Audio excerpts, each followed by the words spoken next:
Olá pessoal, tudo bem? Aqui professor Márcio Faria, hoje dia 3 de agosto de 2023, para você que está aí nos assistindo no futuro, pelo canal do YouTube ou mesmo aqui pelo perfil do Instagram. Para quem está nos assistindo ao vivo, vamos receber agora e você vai poder conversar, interagir conosco. Vamos conversar com o professor Paulo Mendes, um grande amigo que irá hoje tratar da nossa vida de professor.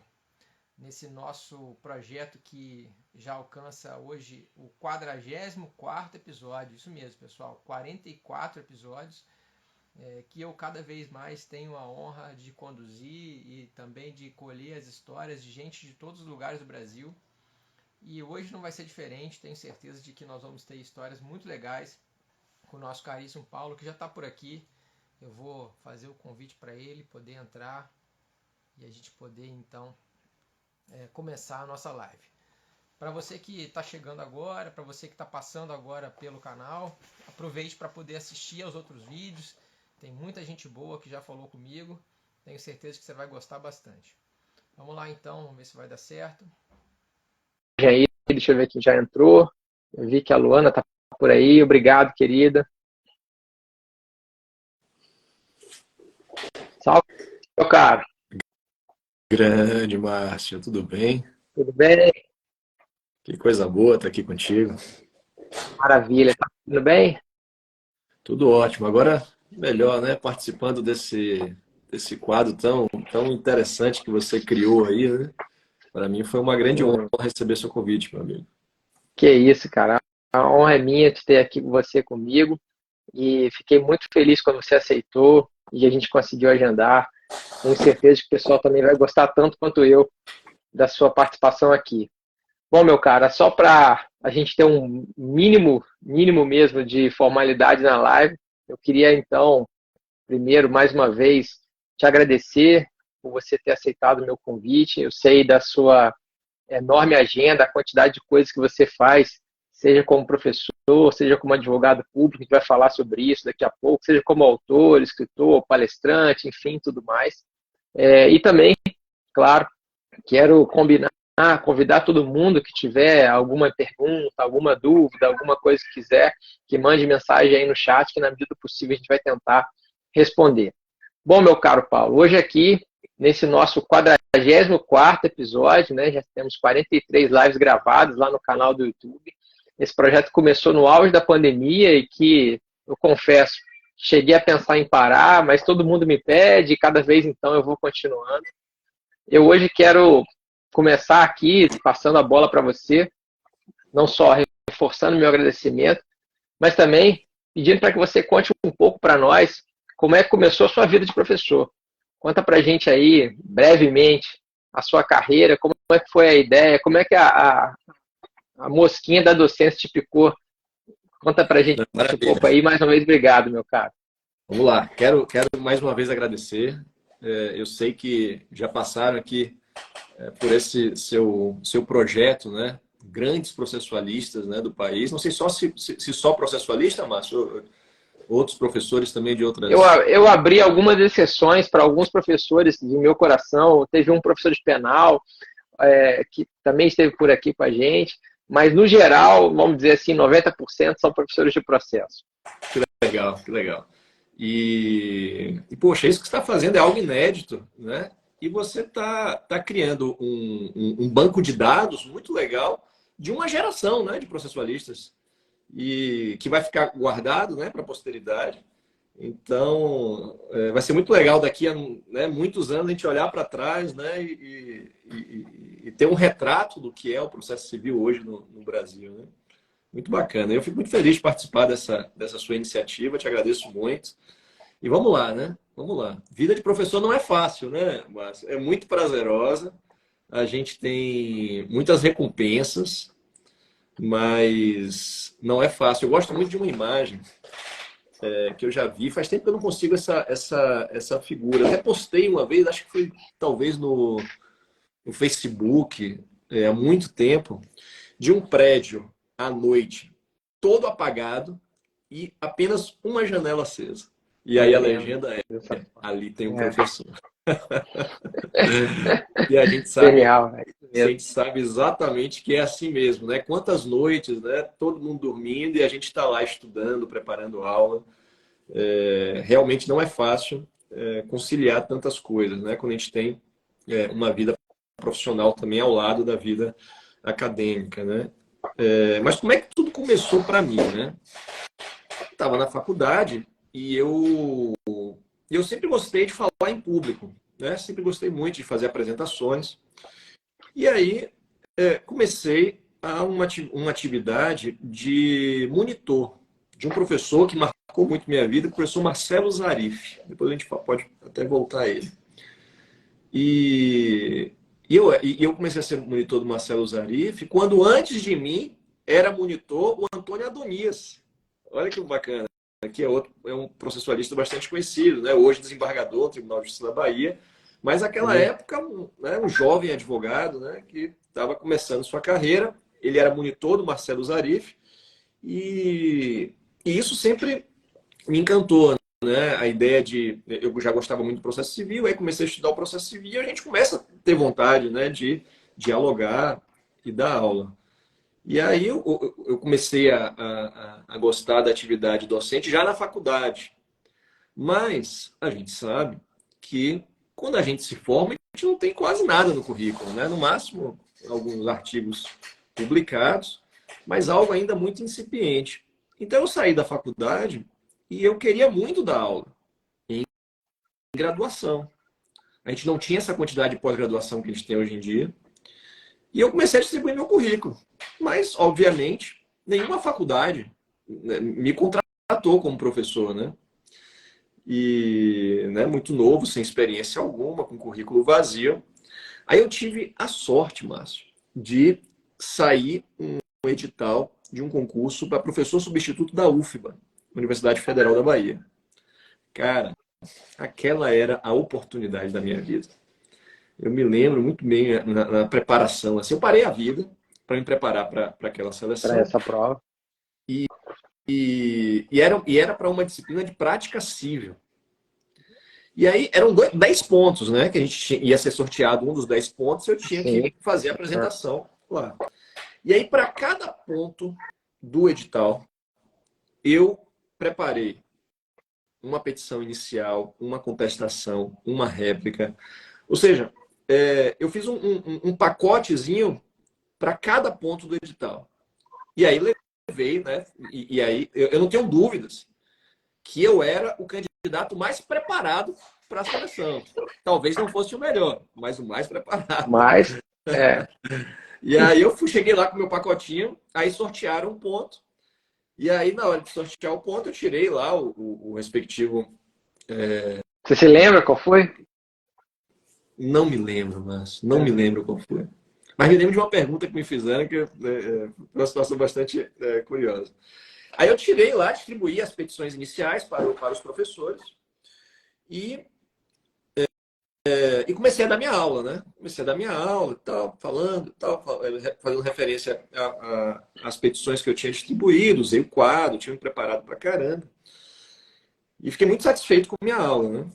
Aí, na hora da arguição, o professor Arques Tourinho, que era um professor conhecidíssimo na Federal da Bahia, e advogado, militante, conselheiro federal da OAB, ele virou assim e falou: professor Paulo, eu gostei muito de sua exposição, gostei muito do material que você disponibilizou, mas me chamou a atenção aqui um ponto.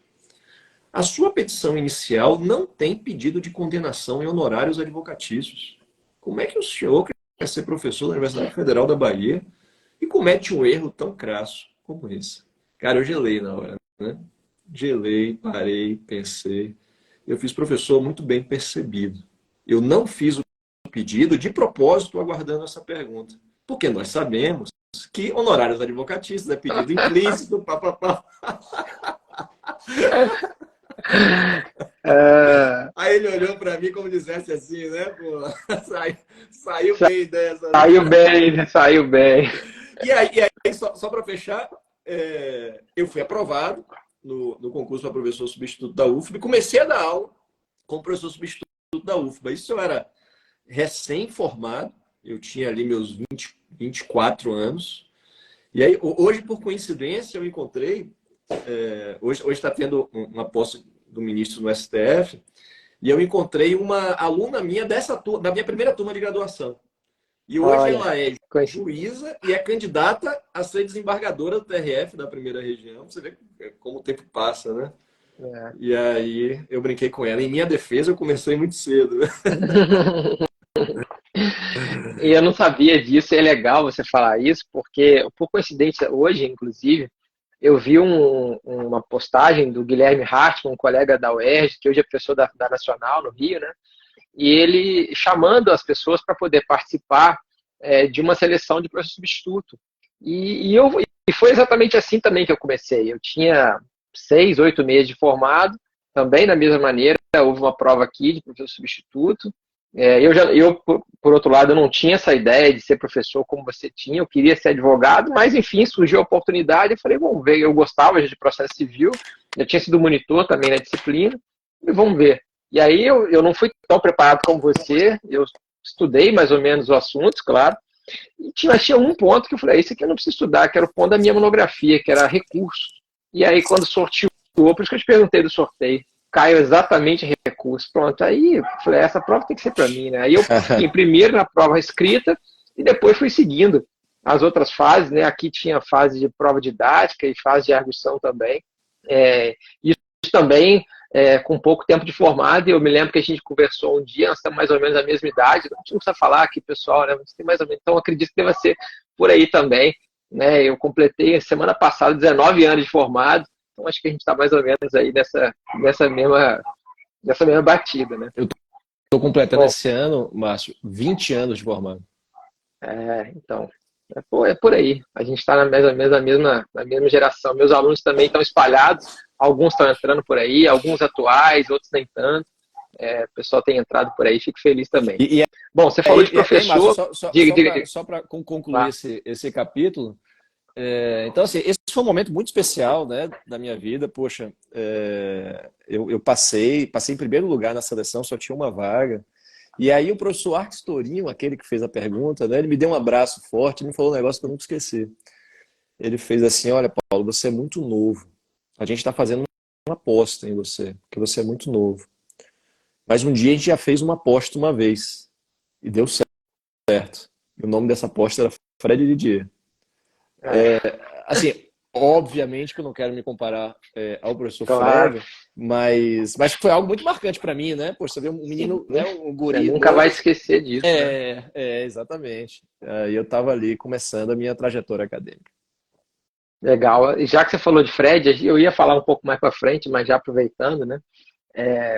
Fred, inclusive já entrevistei ele aqui, né? O pessoal pode procurar no canal do YouTube e vai achar a entrevista que Fred fez comigo aqui, salvo engano foi em 2020 ainda, sobre a vida de professor dele. De lá para cá muita coisa já aconteceu, né? Talvez a gente possa fazer uma segunda temporada aí disso, né? E é legal porque quando você escuta alguém assim de um professor, né, você realmente fala, não, eu tenho que seguir por aqui, ainda que eventualmente eu tenha dificuldades, eu tenha problemas, como naturalmente todo mundo tem, né, um incentivo desse você não se esquece de fato, né? Muito legal você ter lembrado. Bom, você falou de professor, né, citou alguns, e aí eu queria aproveitar então uma nova pergunta, porque uma das ideias desse meu projeto, para além de permitir que os colegas contem as suas histórias, é também, de alguma forma, homenagear professores e professoras que ajudaram com que a gente chegasse até onde a gente está, né? E aí, se você puder, seja como uma forma de homenagem, ou uma lembrança, enfim, podia contar para a gente aí um ou mais de um, enfim, algum professor que te inspirou a seguir essa carreira e contar para a gente o porquê dessa inspiração. Alguns colegas têm citado professores de doutorado, outros citam professores de jardim de infância, enfim, não tem recorte temporal. A pergunta é aberta, você responde como quiser. Que legal. Vamos lá. Quando a gente fala assim, professores que me inspiraram, né? E aí eu vou fazer um recorte na área do direito. Na faculdade, eu tive um professor que foi muito marcante para mim. Ele não é um professor tão conhecido no processo civil em âmbito nacional, mas na Bahia ele é bastante conhecido. O nome dele era Marcelo Zarif. Marcelo Zarif, eu falei dele agora, né? Ele foi meu professor, foi professor do Antônio Adonias. E ele, na minha época de faculdade, a gente ia acompanhando o professor ia acompanhando a turma, né? Então eu peguei ele desde TGP até processo 4, processo 5, que tinha na faculdade. E, enfim, fiz todo o meu processo civil com ele. E ele era um professor excelente, sabe? Uma didática muito boa. Eu sempre fui de observar muito as pessoas que eu gostava de ouvir falar, né? Para ver, poxa, essa pessoa prende minha atenção, essa pessoa tem uma forma de se comunicar de maneira tão especial que, né, que prende nossa atenção. E aí a gente acaba forjando o nosso jeito de ser a partir das pessoas em quem a gente se inspira, né? Então, o professor Marcelo Zarif foi um cara muito importante na minha trajetória. Foi ele que despertou em mim a ideia de ser professor e de ser professor de processo civil. E aí, quando eu saio da faculdade, eu começo a fazer uma pós-graduação com o professor Fred Didier, que eu também não poderia deixar de mencionar nessa linha do tempo. Então, eu saio da faculdade já querendo dar aula, e aí eu faço uma pós-graduação com o professor Fred, que é uma das pessoas mais generosas que a gente conhece, né, Márcio? Fred é um sujeito que, além de ser um dos maiores conhecedores do processo civil brasileiro, ele é de uma generosidade ímpar. Ele é um cara que incentiva, né, quem estuda com ele, é um cara que divulga suas ideias. Então, assim, eu tenho uma admiração muito grande pelo Fred e ele tem uma participação muito grande na minha trajetória. E foi o próprio Fred que virou para mim e falou, olha, você precisa fazer mestrado e doutorado. Eu me lembro muito bem disso, muito bem.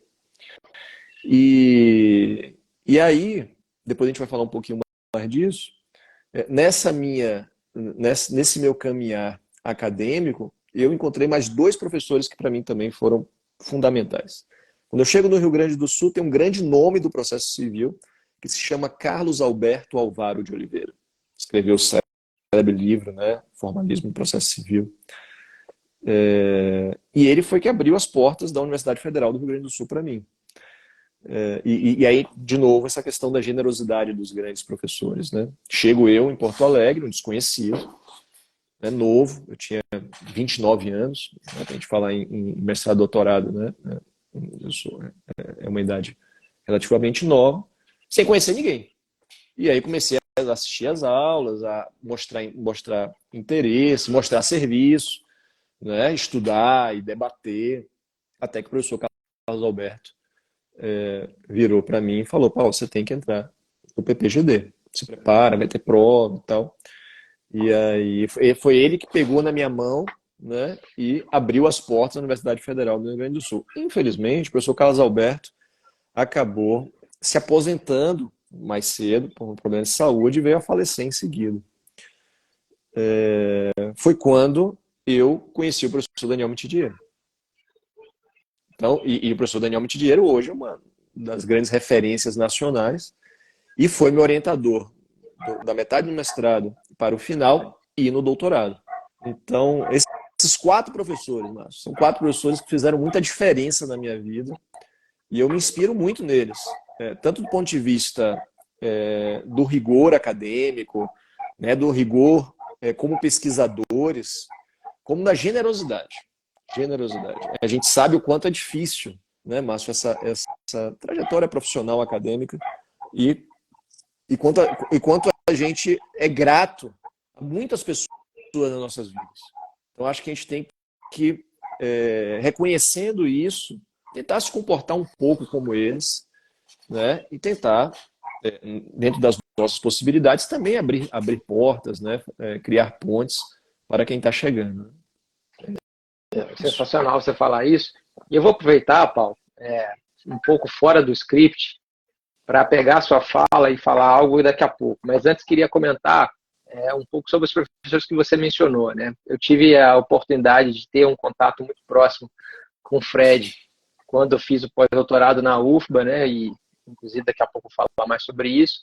E Mitidiero também foi entrevistado por mim aqui no canal, né? Também está aqui, a gente também conversei com ele. E eu pude assistir, essa foi a única vez que eu consegui ter um contato mais próximo com o pessoal Alvaro, eu assisti uma arguição que ele fez, um concurso na UERJ.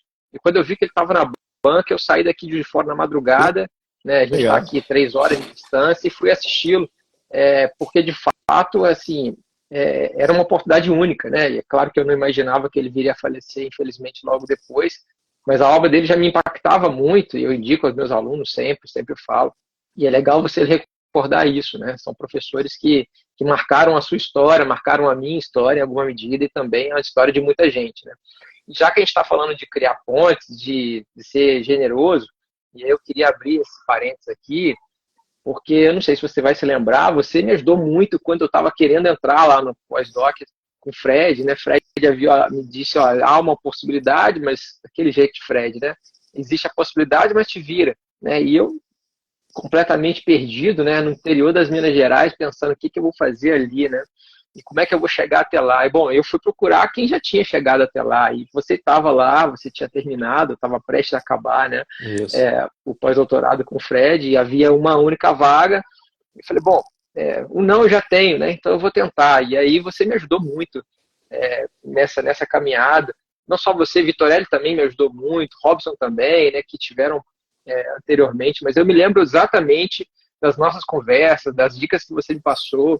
E isso, assim, já te agradeci uma vez e faço aqui de novo, de público, porque mostra que as lições dos professores que você mencionou antes, de criar pontes, foram muito bem recebidas, né? Você fez uma grande ponte para mim, e eu tento fazer isso com os meus alunos também, com as pessoas que me pedem ajuda, enfim, alguns estão aí. E mais uma vez, então, eu queria te agradecer de tudo que você me ajudou, e pô, isso mudou minha vida, né? E acho que cada vez que a gente vai criando aqui e colar uma ponte, isso vai fazendo com que a gente fique maior, né? Fique mais impactado um pelo outro. Isso é muito legal, né? Você realmente fez a diferença para mim, e é por essa razão também que eu quebrei um pouco o protocolo aqui para te agradecer sobre isso, né? Obrigado mesmo de verdade, meu caro. Poxa, cara, pô, fico muito feliz, Márcio, muito tocado com suas palavras. E eu lembro também das nossas conversas, né? Eu lembro de eu contando para você como era a experiência do pós-doutorado na UFBA, que é uma experiência maravilhosa, né, Márcio? O Fred montou uma forma lá de se fazer pós-doutorado. Eu até fiz uma postagem esses dias que o iPhone me lembrou, né? O Instagram me lembrou de umas postagens que eu fiz à época. E aí eu repliquei recentemente. E, poxa, a gente vai várias vezes, né? A gente participa de vários eventos. Realmente, você vive academicamente na UFBA, né, por um ano, né? Em contato próximo com o Fred, discutindo ideias. É realmente uma baita experiência. Eu fico feliz que eu tenha ajudado em alguma medida aí. Que bom, verdade, de verdade. Bom, meu cara, a gente falou agora de aula, né, e tal. Eu queria mudar um pouco o rumo da nossa prosa e te perguntar coisas sobre, efetivamente, o dia a dia do professor, né? Já falamos sobre inspirações, falamos como começou. Eu queria que você contasse para a gente aqui 2 momentos, pelo menos, que marcaram a sua carreira até hoje. Hoje você é professor do IDP, um professor consolidado, mas muita coisa aconteceu até hoje, esse momento. Eu queria que você contasse para a gente 2 momentos, um momento marcante positivamente, algo que você falou, oh, esse dia foi legal, cheguei em casa à noite e falei, olha, hoje valeu a pena. Uma coisa que você se recorda, eu sei que muitas delas aconteceram, mas enfim, uma pelo menos. E também, por outro lado, aquela que eventualmente não deu muito certo, aquela que você fala, aqui, infelizmente, as coisas não saíram como planejado. Para que a gente também possa dizer aos nossos ouvintes aqui, às pessoas que nos acompanham, que a vida de professor não é só essa maravilha que a gente está aqui contando. Maravilha, vamos lá. Um momento que foi muito marcante para mim, positivamente, depois de eu ter sido aprovado como professor substituto na UFBA, né, que esse foi um grande momento também para mim, assim, que eu me lembro que eu era muito novo, né, para mim era uma realidade muito distante, e ter obtido aquela aprovação para mim foi espetacular. Eu vibrei muito, eu chorei com meu padrasto era professor de veterinária na UFBA, me ajudou bastante com minha mãe, né? E esse momento foi muito importante. Mas se eu pudesse dizer um momento que meio que coroou tudo isso, eu fui, Márcio, professor homenageado da primeira turma da graduação que eu dei aula na UFBA. Cara, isso pra mim, Você eu tenho pegou até com o pé hoje, direito, né? cara, eu tenho até hoje uma plaquinha pequenininha, tá bem desgastada já, bem oxidada, mas eu fui professor homenageado da primeira turma que eu dei aula na UF. Poxa, você, Legal. né, você participar de uma cerimônia de formatura lá, com a becazinha, foi um momento muito especial, muito especial. E aí, se eu puder falar em outro momento marcante, como professor, foi o meu deslocamento para Porto Alegre. Eu sou um baiano, vivi minha vida toda na Bahia. Depois fui E morar nem em... parecia, não fala, a gente nem imaginava. Eu nem perceberia isso. Você sabe que meus amigos baianos brigam comigo dizendo que meu sotaque é Você desgastado, perdeu né? o sotaque. É. É. E aí depois eu vou para Brasília, por causa do concurso, vou morar em Brasília. E eu diria que até aí eu era um professor, né? Se eu puder falar assim, do Paulo Mendes na primeira fase, eu era um professor. E aí dei muitas aulas em cursinho, preparatórios para concurso, em graduação. Mas aí Fred ficava no meu pé. Paulo, você tem que fazer mestrado, tem que fazer doutorado. E aí surgiu a oportunidade de eu ir para Porto Alegre. Então, imagine para você, né? Imagine você, um baiano que nunca imaginou ir morar em Porto Alegre. Eu mudo minha vida toda e vou para Porto Alegre. E isso mudou a minha vida. Eu tive contato com grandes professores, eu mergulhei academicamente no mestrado, no meu doutorado. E eu diria que o Paulo da segunda fase é o Paulo depois da pós-graduação, né, em Porto Alegre, de ter conhecido tantas pessoas maravilhosas que eu conheci lá.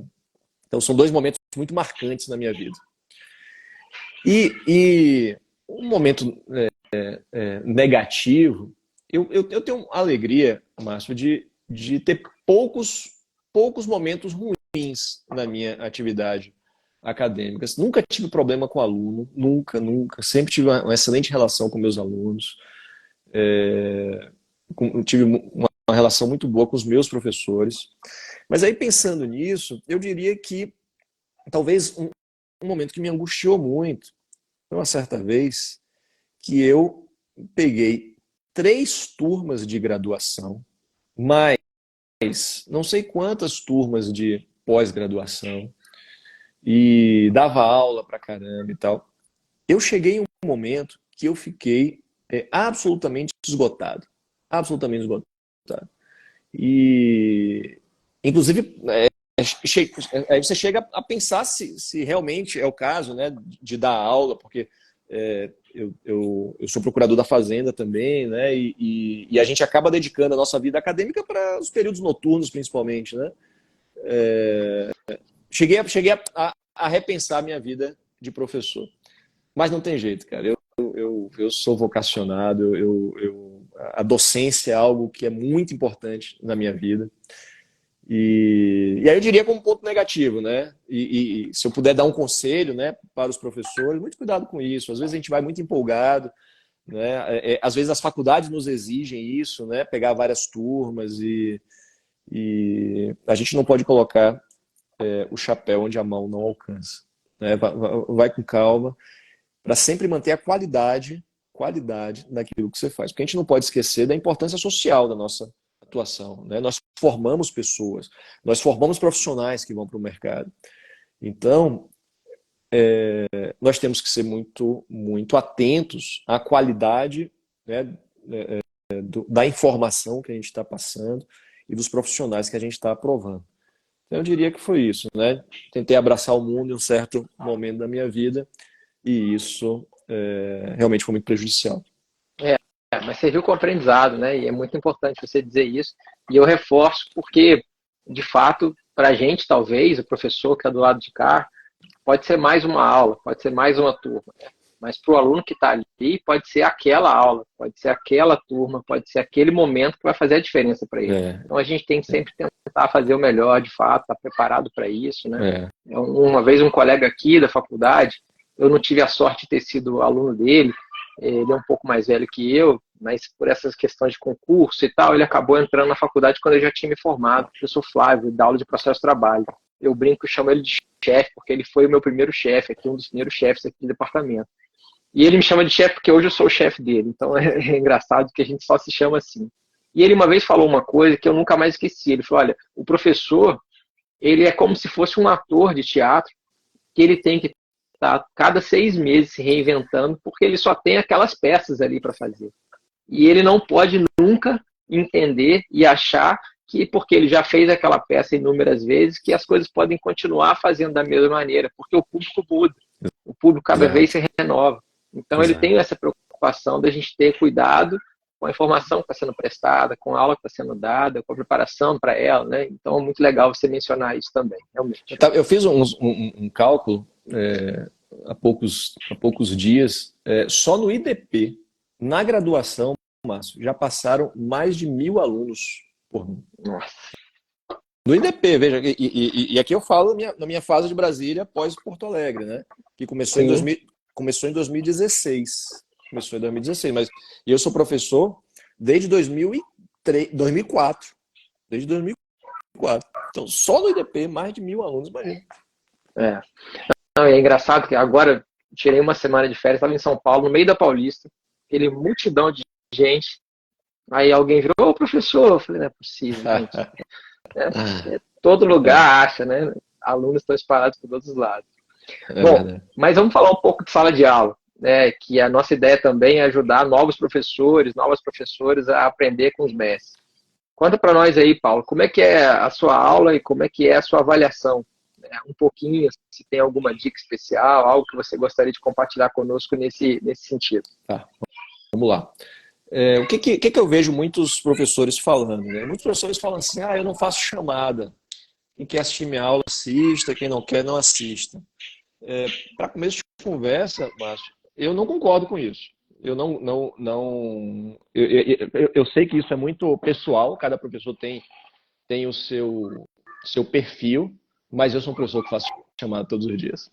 Meus alunos, que eu estou vendo aqui, o Paulo Chaves, que passou aqui, sabem disso. Todo dia de manhã eu faço chamada, porque minha aula começa às 8 da manhã, e eu faço chamada. Por que isso? Porque eu penso que eu tenho uma responsabilidade muito grande pela formação dessas pessoas, sabe? E eu sinceramente acredito que estar em sala de aula faz toda a diferença. Né? Estar em contato com os professores faz toda a diferença. Então, eu até brinco, primeiro dia de aula eu falo assim, olha, é mais fácil perder comigo por falta do que por nota. Porque se você for interessado, eu vou te dar oportunidades para você recuperar a nota. Agora, falta, eu não posso fazer nada. E aí, a minha aula é muito expositiva, eu sou professor old school, aula expositiva e quadro, uso muito quadro. Não sou de ficar fazendo slide, de ficar fazendo PowerPoint. As minhas aulas são... meus alunos se manifestando aqui, ó. Até no IDP fazer chamada. As minhas aulas são expositivas e provocativas, né? No estilo socrático, tentando provocar reflexão, tentando provocar o diálogo. Eu faço 2 provas, primeira prova, segunda prova, e no intervalo eu passo várias leituras, né, entre as provas, né? E aí eu atribuo pontos extras para essas leituras. As leituras não são obrigatórias, são pontos facultativos que quem quiser faz, quem não quiser não faz, mas são textos que eu reputo fundamentais para a formação dos alunos, né? Então, esse basicamente é o meu método. E aí, ao final do semestre, eu vejo que os alunos que se dedicaram, né, tiveram contato com uma bibliografia de qualidade, textos de qualidade, resenharam esses textos, fizeram uma resenha crítica desses textos e passaram por 2 avaliações, né, para poder a gente avaliar de fato o aprendizado. Isso é uma coisa que a pandemia prejudicou muito, né, Márcio? Não sei a sua percepção em relação a isso, mas eu tenho vários pontos que me deixam triste nessa fase da pandemia. Primeiro, porque a gente perdeu muito contato com os alunos, seja pela distância, seja pelas câmeras fechadas, né? quantos alunos passaram por a gente nunca viu o rosto deles, né? Então, eu acho que isso afeta muito o aprendizado.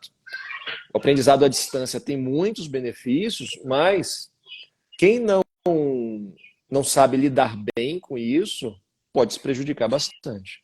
E eu vi que muita gente se prejudicou. E depois a prova à distância eu acho que também é um problema, né? Eu sou ainda aquele professor old school que eu gosto de, no dia da prova, tá todo mundo lá comigo, de cabeça baixa, escrevendo, né? Então... É legal você falar de chamada, eu também faço, assim, eu não sou muito rigoroso com horário, eu não me importo se eles cheguem depois ou saiam antes, porque cada um tem seus problemas, mas também faço chamada, e também porque me ajuda a guardar os nomes deles. Isso, eu também tento. O pessoal brinca que eles ficam até com um pouco de medo, assim, porque eu falo, olha, vai dar 2 semanas, 3 no máximo, eu vou guardar os nomes e sobrenomes. E eu vou sempre perguntar para alguém que não estiver prestando atenção com o nome e sobrenome para poder ver se vocês estão despertos. E aí eu falo, eles não acreditam, o pessoal que estiver assistindo aí pode comentar, eles não acreditam que isso vai acontecer. E aí dá lá os seus 15 dias, 20 dias, acontece isso, aí eles me olham com aqueles olhos daquele tamanho assim, falam, como é que pode isso? Eu falei, porque eu avisei que ia acontecer. Então eu faço também por conta disso. E aqui a gente está tendo agora que fazer 3 avaliações, uma nova metodologia, enfim. E eu realmente fazer 3 provas eu acho muito pesado. Ele tem trabalhado aqui com alguns trabalhos, assim, com perdão da redundância. E tem um que eu fiz ultimamente, já fiz em algumas turmas, que eu achei muito, muito produtivo. Aí, ó, a Stephanie tá falando aí, ó. Tô vendo. Eu falo com eles que às vezes eu minto, não menti agora, às vezes eu minto, mas são mentiras boas. Né? Eu falo assim, tô quase acabando, às vezes não tô acabando nada, mas aí eles não enrolam, entendeu? Mas nesse ponto é verdade. E aí, o que eu fiz? Você falou de autores, eu fiz um trabalho que eu achei muito legal. Eu falei assim, olha, vocês vão fazer uma apresentação em vídeo de texto do professor Barbosa Moreira. E, por incrível que possa parecer, vários deles não conheciam, nunca tinham lido nada do professor Barbosa Moreira. E aí eu aproveitei que, principalmente agora, com o lançamento de novo dos temas, né, com hoje uma facilidade maior de você ter textos na internet, né, acesso a revistas eletrônicas. Eu falei, olha, vocês vão escolher texto para o professor Barbosa Moreira e vão fazer uma apresentação em vídeo sobre o texto. E vários deles, Paulo, disseram, nossa, que fenômeno, como é que pode? Ainda bem que alguns estavam prestes a se formar, assim, já fazendo minha matéria no último semestre. Nossa, ainda bem que agora eu conheço o professor Barbosa Moreira e que eu posso, então, saber mais sobre isso. Muito legal, né? Isso realmente é interessante, você vê que você mudou em alguma medida, ainda que talvez obrigado, né? Que o aluno teve que fazer para passar, enfim, mas você mudou a percepção dele sobre aquele assunto, isso é muito interessante, realmente. Márcio, bom, eu queria que diga lá. Uma aluna muito querida minha fez uma postagem aqui, falando assim, o professor Paulo, Mariana Pedrosa, o professor Paulo é muito bom para lembrar as perguntas, e eu sempre falo isso em sala de aula, né? Porque, cara, eu sempre me esforço para decorar o nome das pessoas também, mas é impressionante como a minha memória, ela me deixa na mão várias vezes, né? Mas eu tenho uma memória incrível para lembrar as perguntas que os alunos me fazem. Às vezes eu tô no final do semestre, aí eu falo assim, estamos tratando de um tema e tal, eu falo assim, inclusive sobre isso. A Mariana Pedrosa, no início do semestre, me perguntou isso, e ela estava sentada ali. Vê como é a nossa cabeça, né? Eu tenho uma memória muito boa para isso, apesar de eu ficar chateado com minha memória para vários outros assuntos, né? Mas para isso, minha memória é boa. Que legal. Eu tenho, a minha memória, ela é um pouco assim também de local, sabe assim? Eu brinco com ele, vocês não podem mudar de lugar não, porque senão eu não consigo guardar tão facilmente. Então tem isso também. E aí eu falei de trabalho, a Esther está comentando aqui sobre um outro trabalho que eu fiz sobre os enunciados da FPPC, que eu pedi que eles encontrassem enunciados e descrevessem, né, a impressão que eles têm, sugerissem enunciados, sugerissem propostas novas, né, sobre eventualmente revisão de redação e tal. Foi na época que eu estava como relator e já aproveito para a gente poder também falar um pouquinho rapidinho do FPPC, né, deixar aí já o convite para o pessoal que não conhece, o pessoal que eventualmente ainda não foi. Eu vou dizer aqui, talvez seja um lema para a gente guardar, né? O FPC vai mudar a vida de quem for nele. Então, se eventualmente você ainda não foi, março de 2024, em Brasília, já está agendado. O anfitrião, ninguém menos que o nosso professor Paulo Mendes, está aqui, vai poder convidar vocês. Fala aí, Paulo, um pouquinho do FPPC, já que a gente aproveitou o embalo para falar sobre isso. Não, maravilha. A pergunta foi muito boa, né? Para a gente fazer uma propaganda aí desse nosso evento, que é um evento que os processualistas têm como data marcada de se encontrar em Brasília, todo março de cada ano. O FPPC, pessoal, é um evento que mudou a cara do processo civil e dos professores de processo civil do Brasil inteiro, porque deu voz a muita gente boa que não era conhecido, né? E por que isso? Porque uma vez por ano nós nos reunimos por 2 dias, professores de todos os lugares do Brasil. Para quê? Para propor enunciados. Se vocês pesquisarem na internet, os enunciados do FPPC, vocês vão ver que esses enunciados, que é um trabalho doutrinário, é um trabalho de professores, é uma obra de doutrina, esses enunciados eles acabaram orientando o amadurecimento do novo Código de Processo Civil no país. Se a gente for ver, a gente tem 2016, 7 anos de Código de Processo Civil e os tribunais de todos os países citam os enunciados do FPPC. Então, foi assim, foi um farol. O FPPC foi um farol que iluminou a interpretação do Código de Processo Civil. E nós nos reunimos por 2 dias por ano, em grupos temáticos inicialmente, para aprovação de enunciados, e depois cada grupo leva X enunciados, às vezes são 5, às vezes são 6, já foram 10, para uma plenária, e na plenária, esses enunciados têm que ser aprovados à unanimidade. Então, se algum professor objetar o enunciado não passa, ele fica objetado. Às vezes até dá briga isso, né, Márcio? Mas é uma briga saudável, né? A gente que já é mais da velha guarda, a gente lida bem com as objeções, né, Márcio? Mas às vezes quem chega, né, fica chateado. Né? Fica chateado, porque você preparou um enunciado que é o enunciado da sua vida, né? O tema que você pesquisou sua vida inteira, você é quem mais conhece o assunto, aí você leva o enunciado perfeito, mas vai ter um professor que não que pensa de maneira diferente, ou mesmo que não conhece tanto o assunto e vai objetar e é do jogo. No próximo ano você leva novamente volta e tenta convencer. De novo. Eu não sei se ele está aí ainda.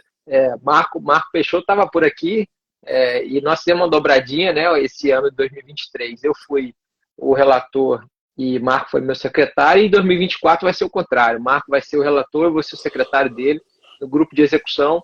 Esse ano a gente conseguiu aprovar 4, de um total de 5 anunciados. Quem sabe ano que vem a gente consegue atingir os 5 dos 5 aí, vamos ver. Fica o convite de novo aí para o pessoal. Então, março de 2024, no Brasília, vamos todo mundo nos encontrar lá.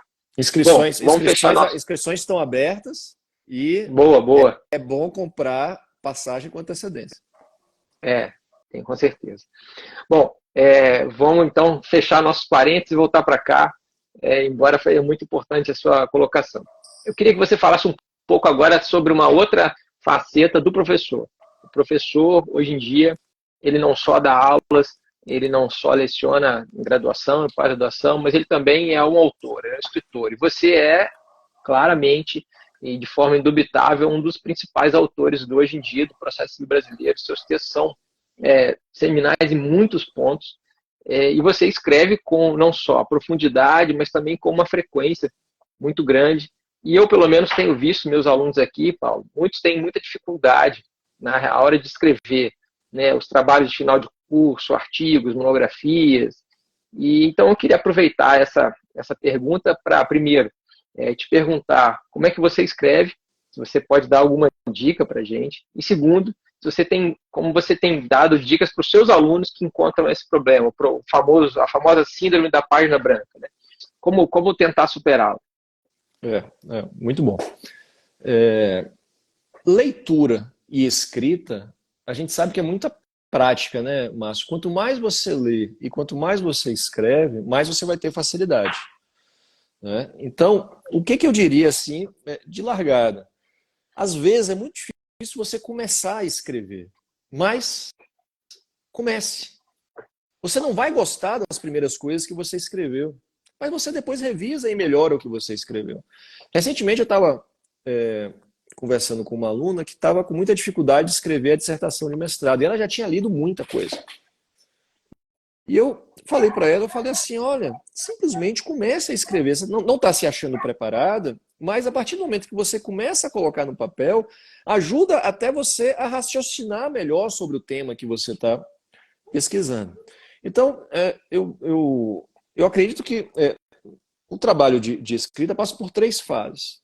Né? Primeiro, uma pesquisa inicial para você conhecer bem o tema, mas não imagine que nessa pesquisa inicial você vai esgotar o tema, porque senão você nunca começa a escrever. Quando você já se sentir minimamente confortável com o tema, comece a escrever. Faça, outra coisa que eu sempre digo, faça um esqueleto do texto que você quer escrever, do livro que você quer escrever, da dissertação. Se você tem um orientador, eu acho que esse é o momento de orientação dos mais importantes. Discussão do sumário. Então, senta com o seu orientador. Eu acho que essa é uma dica de ouro que eu falo com os meus orientandos. Senta com o seu orientador e debate o sumário sobre o que você vai escrever. Por que isso? Para você não perder tempo escrevendo sobre coisas que não vão te ajudar, que não são necessárias. Então, faz o sumário e depois começa a preencher o sumário.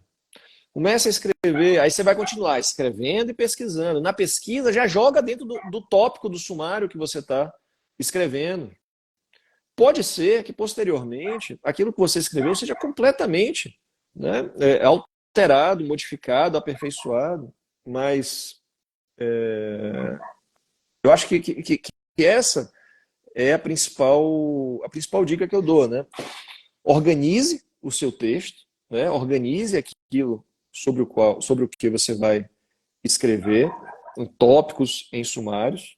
Faça minimamente uma pesquisa e depois comece a preencher os vazios. Então, 3 etapas. Pesquisa, escrita, ainda que não te satisfaça, e depois revisão. Quando você voltar revendo, aí sim você vai colocar o texto no jeito que você acredita que deve ser, né? Acho que é por aí. Ótimo, ótimas dicas. E aí vou aproveitar, Mária, sua aluna aqui, Pedrosa, fez uma pergunta, e eu vou aproveitar, se me permite, dar uma dica que eu dou para os meus alunos aqui. Que eles sempre perguntam isso, como é que eu vou achar meu tema? E no começo, quando eu comecei a dar aulas, eu sugeria temas. E aí isso não era algo muito legal, porque eu me frustrava ou eles se frustravam.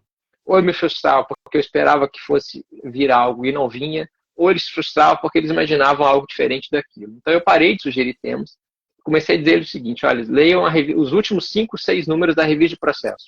Pega os volumes mais recentes, que vocês vão ver o que está saindo, o que tem sido publicado ali naquele periódico. A gente aqui hoje tem acesso online, a universidade nos permite esse acesso à RT online.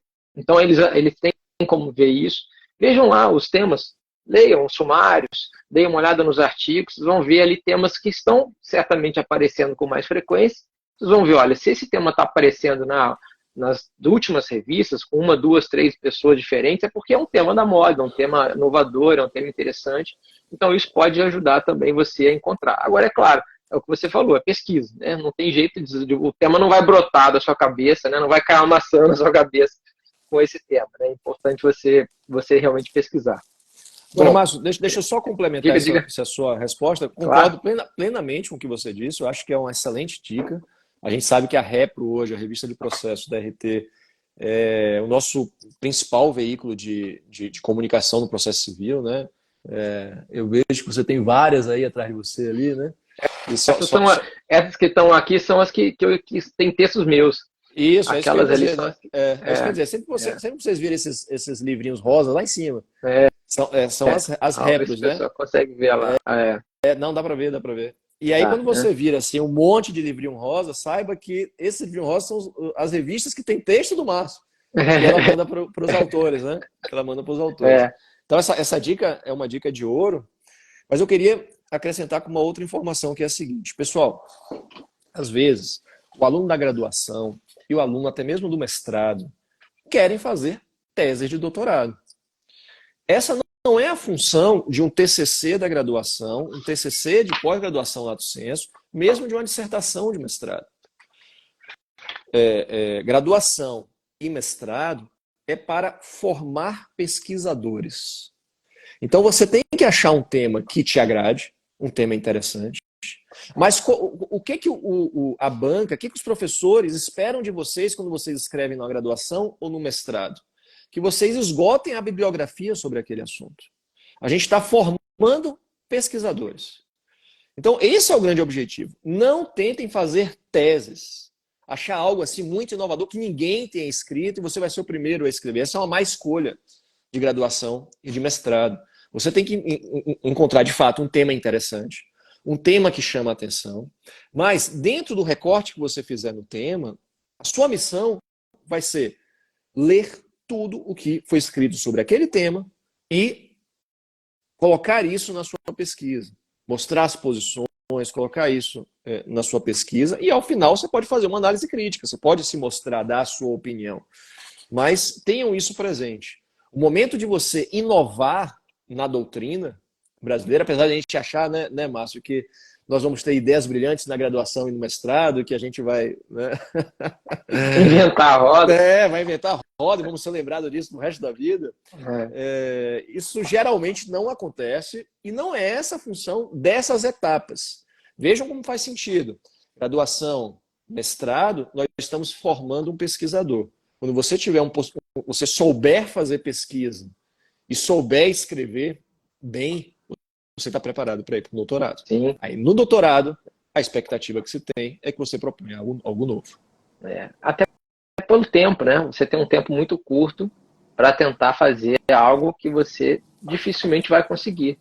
Né? Normalmente são alunos mais novos, são pesquisadores mais jovens e que precisam lidar com outras coisas também. Né? Então, a gente tem visto isso com frequência e foi realmente uma ótima dica que você deu. Bom, meu cara, a gente está caminhando mais para o final, mas ainda tem tempinho para fazer aqui umas perguntinhas para você. Prometo que você breve. Uma das coisas que eu queria te perguntar é porque você já mencionou, e todo mundo aqui que já te conhece sabe, mas para quem ainda não sabe, Paulo Mendes é um dos principais advogados públicos do Brasil. E eu não estou aqui falando porque eu estou na sua presença, porque de fato isso é verdade. As suas teses, eu como advogado privado, às vezes do lado de cá, são teses bastante importantes e que mudam, e isso não é força de expressão, que muda a jurisprudência do país. Né? Você tem uma atuação muito importante nas principais cortes do Brasil, além de, obviamente, também ser professor. Eu queria que você dissesse para nós como é que uma carreira te ajuda na outra. Se você vê alguma vantagem ou desvantagem no exercício simultâneo dessas duas funções. Eu diria, Márcio, que eu sou um procurador da Fazenda muito melhor por ser professor e eu sou um professor muito melhor por ser procurador da Fazenda. Ainda mais na nossa área, né, que eu tenho a alegria de trabalhar exatamente com aquilo que eu dou aula. Então, eu até critico algumas faculdades hoje que ainda tem uma sistemática para o processo civil de professores com dedicação exclusiva. A UNB mesmo, aqui em Brasília, ela só abre concurso para professor com dedicação exclusiva. E, poxa, no processo civil é tão importante esse diálogo, essa troca, processo civil especialmente, né? Então, eu acho que as coisas se complementam. Se complementam. Semana passada mesmo eu falava sobre isso. Eu fui dar um curso no Ministério Público do Espírito Santo, a convite do professor Zanetti, e eu fui falar sobre aquela minha tese dos circuitos processuais no Supremo Tribunal Federal, né, os circuitos do recurso extraordinário. E vejam que coisa interessante. Né? Eu estou propondo ideias acadêmicas, a partir até de algumas ideias que eu já desenvolvi na minha tese de doutorado, mas propondo uma teoria do processo civil a partir daquilo que eu enxerguei no Supremo Tribunal Federal. O que aconteceu? Eu estou há 4 anos mergulhado no Supremo, né, vendo como é que funciona. Eu percebi, Márcio, que todos os livros tratam do Supremo Tribunal Federal de maneira muito incompleta. Muito incompleta. Então eu estou propondo uma teorização nova sobre o Supremo Tribunal Federal. E veja que interessante isso, né? O diálogo entre a minha vida como procurador da Fazenda e a minha vida como professor. Então me parece que elas se retroalimentam e me fazem um profissional melhor nos dois âmbitos, né? Não tem dúvida, certamente. Bom, eu queria aproveitar só que você falou sobre isso e dar um testemunho bem simples aqui. Eu fui professor DE durante muitos anos e saí da DE exatamente porque eu estava achando, dentre outras coisas, que as minhas aulas estavam ficando ruins. Eu não sei se os alunos concordam ou não, mas assim, eu advoguei durante 8 anos, eu cuidava de um acervo de processos muito grande, aqueles processos de massa, repetitivos, basicamente contra a Fazenda, inclusive. E eu tinha 13 mil processos sob minha conta. E a minha dissertação de mestrado foi sobre requisitos de admissibilidade e recurso especial extraordinário, porque era o que eu fazia todo dia. Eu tinha recursos inadmitidos todos os dias, basicamente, por conta de formalismos, por conta da experiência defensiva, e foi exatamente isso que eu escrevi. E o meu primeiro texto na réplica, que você mencionou, eu já contei essa história aqui em outros episódios, mas vou me permitir repetir rapidamente, foi um texto que eu escrevi sobre uma ratificação de um recurso especial, que a professora Tereza Arruda Alvim ligou para a minha mesa no escritório. E eu só descobri que era ela porque eu tinha assistido a uma palestra dela aí em Brasília pouco tempo atrás, naquele tempo. Eu reconheci a voz dela, porque senão eu não acreditaria. E ela me disse, olha, Márcio, o seu texto fala o que eu queria falar de alguém que está no dia a dia. Eu estava começando o mestrado naquela época. E aquilo foi um grande incentivo para mim, porque eu realmente fiz, as palavras dela, né, eu fiz a diferença naquele texto, mostrando que, de fato, é possível compatibilizar a teoria com prática. E eu concordo integralmente novo, contigo. Né, Márcio? De novo, o assunto da generosidade dos mais experientes. Exatamente. Que ela não precisaria ter feito isso. Não. Pegar o telefone e ligar para mim, né? Uma pessoa com quem ela nunca conversou, né? Professora Tereza, milhares de coisas para fazer. E quando ela faz isso, ela realmente mudou minha vida de novo, né? É o que a gente estava falando no começo. Sim. Bom, meu caro, a gente tem aqui 2 minutinhos dentro do nosso prazo. É importante a gente ter cumprimento de prazo, né? Professor de processo não pode perder prazo. Né? E eu queria, então, que você deixasse para a gente aqui uma história engraçada, para a gente poder levar essa live para frente e depois eu peço uma mensagem final para você. Conta para a gente alguma coisa engraçada que aconteceu nessa sua carreira de professor. Tá, vamos lá. Vou fazer um registro aqui. Minha mãe acabou de entrar aqui. Mães a gente sempre tem que registrar. Parabéns pelo seu filho. Você sabe que no início da minha trajetória eu não conseguia falar muito bem na frente da minha mãe. Minha mãe chegava e eu ficava nervoso, cara. Minha mãe é advogada, né? Foi uma advogada brilhante na Bahia e eu me espelhei muito nela. E eu ficava nervoso, cara. Eu falava na frente de todo mundo, mas chegava a minha mãe. Aí não dá, né? Cara, uma vez eu estava dando aula. E, sabe, quando a gente dá aula, a gente lida com, né, todo tipo de aluno, todo tipo de pergunta. E eu nunca tive problema com aluno, né? Mas aí, tinham 2 alunos que eram muito amigos um do outro.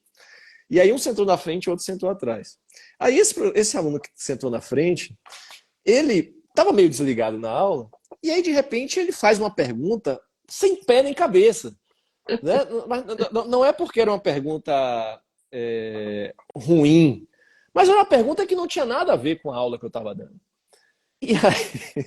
E aí, cara, às vezes a gente ouve algumas perguntas e, pô, é normal, a gente lida muito bem com perguntas boas, perguntas ruins, mas aí nesse dia, o cara que era muito brother dele, estava sentado atrás, mas não alto, assim, baixo, ele, tipo se jogou para trás, assim, e aí, né, botou a mão assim, na boca. Cara, eu não aguentei e caí na gargalhada. E eu fiquei preocupado do aluno achar que eu tava, né, fazendo... Carreira dele, né? Zombando, né? Não, horrível, né, pro professor. Mas ainda bem que aí ele percebeu que o amigo dele, né, e eles eram muito amigos, né, que tava fazendo graça atrás e eu tava rindo.